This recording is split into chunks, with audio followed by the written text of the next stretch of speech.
Good afternoon guys, another day, another chicken vlog. Ngayon po ay may masama tayong balita. Bukod sa masamang panahon kanina na sobrang lakas ng ulan, kulog at kidlat, na disgrasya po ang ating IG Dumpo na si Makoy.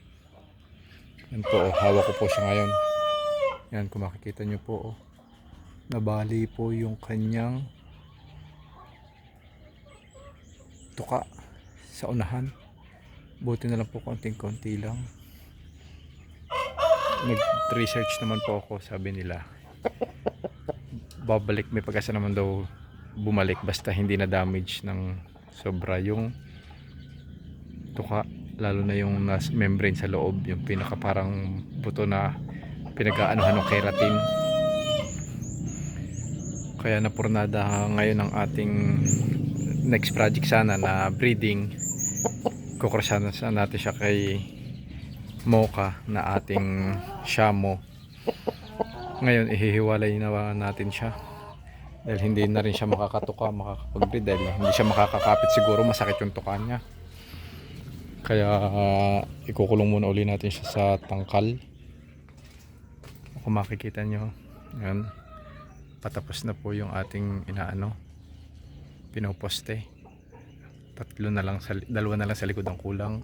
Ito binarnisa natin dahil maulan, baka masira yung kahoy. Tsaka ito sisimulan na natin itong sementohan.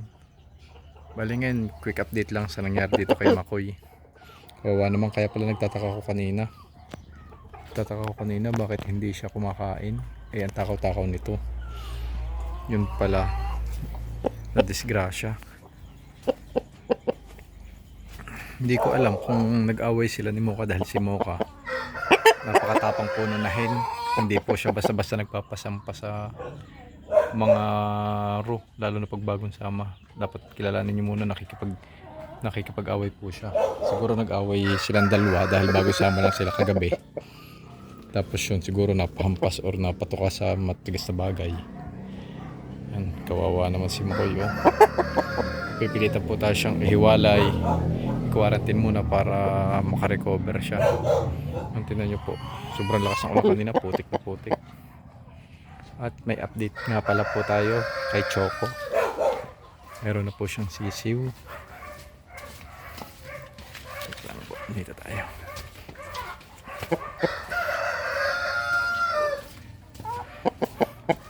Yan po si Choco. Meron na po siyang sisiw na dalawa yung sisiw niya. Ewan ko kung mapipisa pa yung tatlong tira.